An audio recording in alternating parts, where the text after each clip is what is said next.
Daar is kak in die huis vanaand. Daar is kak in die huis vanaand.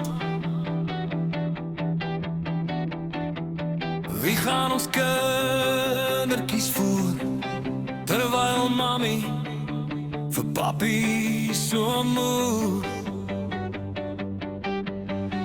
Mami, jy het was goed gewas. Daar is lipstick op papi se das. Toe papi laat weet hy werk laat vandag, was mami weer daar de kik verdag.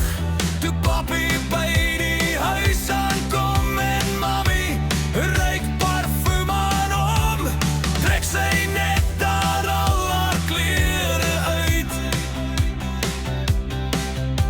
en stoor hom by die agterdeur uit.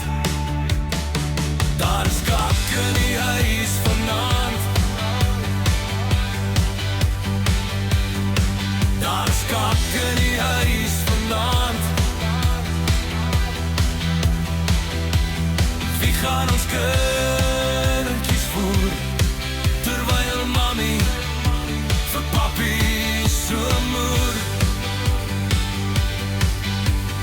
Mami stap na oor die straat.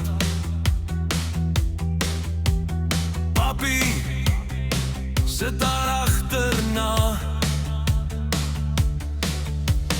Mami spring boor die buurman se draad en voor buurman 'n vraag kon vra. Gee mami hom 'n soen en 'n druk en buurman is heel in sy skek. Dis toe papi die voordeur oopbreek en vir mami aan haar hare terugsleep.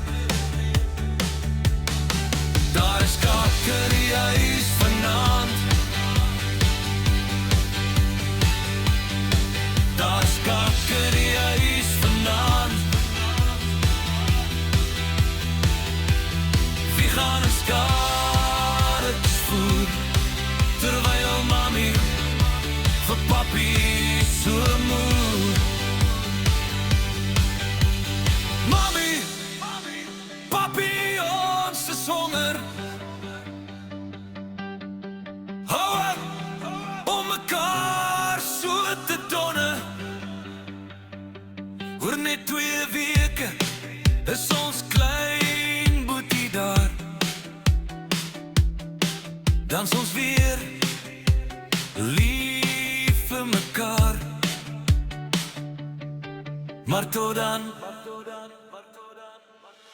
is daar kak in die huis vanaand. Daar is kak